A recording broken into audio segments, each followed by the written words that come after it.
One last concept as we cover socialization is the looking glass self. And so this is by a gentleman named Charles Horton Cooley.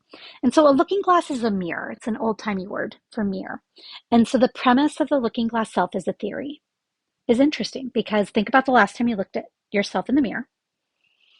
What Cooley is saying is what you actually see is not what you think you see. It's you see yourself, base your appearance, your thoughts about your appearance on what actually you think other people think of you, like how you think you look to other people, which is really interesting when you think about it. It's also very interesting when you put it within the context of like, so often, so many of us have kind of negative self talk. We're kind of critical about ourselves. And so it's really interesting when you put it in that context because think about this. You live in the world. Do you spend an inordinate amount of time critiquing, analyzing, judging other people's appearance? I'm guessing you don't. But why do we do it to ourselves? Like, what exactly do we get from it? So there's these three elements. We imagine how we appear to each other, or appear to others rather. And then we come up with these judgments that we think are happening.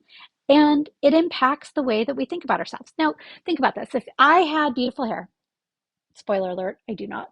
And people complimented me on my beautiful hair all the time. I guess I would think I have beautiful hair. You already just heard me go, I don't have beautiful hair. Nobody is complimenting me on my hair. My hair is thin. It is quickly becoming gray. And it is curly and not curly simultaneously in different places.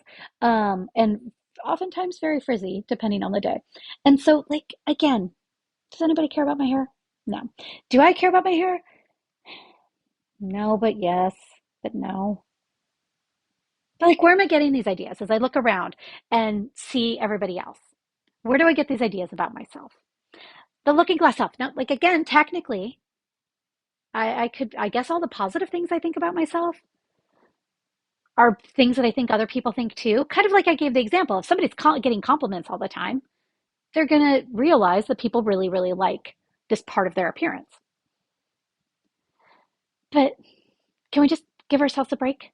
That's why we're covering the looking glass self. Like otherwise known as, can we just give ourselves a break? Can we do ourselves the favor of realizing that when we look in the mirror, what we are interpreting is a whole bunch of stuff that we don't actually know for real. And when we step back and think about it, we know we are not doing this to other people. So why are we doing it to ourselves?